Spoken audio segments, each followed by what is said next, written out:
ക്രിസ്തുവിൻ്റെ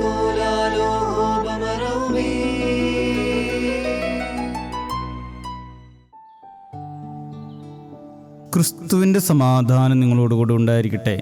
വചനകിരണത്തിലേക്ക് ഏവർക്കും സ്വാഗതം. ഫറവോന്റെ രാജകീയ സന്നിധിയിൽ നിലയുറപ്പിച്ച മോശയുടെയും അഹ്റോന്റെയും അപേക്ഷയ്ക്ക് ഒരൊറ്റ ലക്ഷ്യം മാത്രമാണ് ഉണ്ടായിരുന്നത്.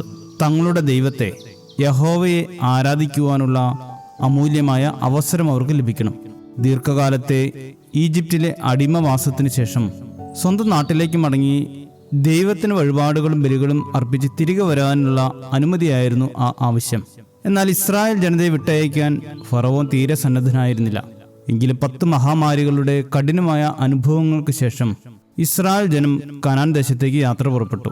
ആരാധനയ്ക്കായി പുറപ്പെട്ട ആ ജനതയ്ക്ക് ദൈവം വ്യക്തമായ മാർഗനിർദ്ദേശങ്ങളും നിയമങ്ങളും നൽകി. വർഷത്തിൽ 3 തവണ പ്രധാന പെരുന്നാളുകൾ ആചരിക്കണം. ഓരോ ആഴ്ചയിലും ഓരോ ദിവസത്തിലും അനുഷ്ഠിക്കേണ്ട ആരാധനാക്രമങ്ങൾ ദൈവം അവർക്ക് കൃത്യമായി നിർദ്ദേശിച്ചു. അങ്ങനെ കനാൻ നാട്ടിൽ പ്രവേശിച്ച ഇസ്രായേൽ ജനം ഈ ക്രമീകരണങ്ങളോടെ ദൈവത്തെ ആരാധിച്ച് മുന്നോട്ട് പോവുകയായിരുന്നു. എങ്കിലും കാലക്രമേണ ഇതേ ജനത്തെക്കുറിച്ച് ദൈവത്തിന് കഠിനമായ പരിഭവമുണ്ടായി. യെശയ്യാ പ്രവാചകന്റെ പുസ്തകം 1-ാം അധ്യായത്തിൽ ആ പരാതി രേഖപ്പെടുത്തിയിരിക്കുന്നു. നിങ്ങളുടെ പെരുന്നാളുകളും വഴിപാടുകളും എനിക്ക് വെറുപ്പുളവാക്കുന്നു. ദൈവത്തെ ആരാധിച്ച് ജീവിക്കാൻ വേണ്ടി മാത്രം മിസ്രൈമിൽ നിന്ന് കനാൻ ദേശത്തേക്ക് കാൽവെച്ച അതേ ജനതയുടെ പ്രാർത്ഥനകൾ പോലും തനിക്ക് വെറുപ്പുളവാക്കുന്നതായി എന്നാണ് ദൈവത്തിന്റെ പ്രധാന പരാതി. ഇതിന് പിന്നിലെ കാരണം മറ്റൊന്നുമല്ല, അടിമത്തത്തിന്റെ നാടുകളിൽ അവർക്ക് ദൈവത്തെ ആരാധിക്കുവാനും അവിടുത്തെ സ്തുതിക്കുവാനുമുള്ള തീവ്രമായ ആഗ്രഹവും താല്പര്യവും ഉണ്ടായിരുന്നു. എന്നാൽ സ്വന്തമായി ദൈവാലയവും ആരാധന സൗകര്യങ്ങളും ലഭിച്ചപ്പോൾ അവർക്ക് ദൈവത്തിലുള്ള ആശ്രയമില്ലാതായി. അവരുടെ ആരാധനകൾ കേവലം ചടങ്ങുകളായി അധപ്പതിച്ചു. ആരാധനയുടെ ആത്മീയമായ തീഷ്ണത നഷ്ടമായാൽ പിന്നെ ബാഹ്യമായ പ്രകടനങ്ങൾ കൊണ്ട് എന്ത് പ്രയോജനം?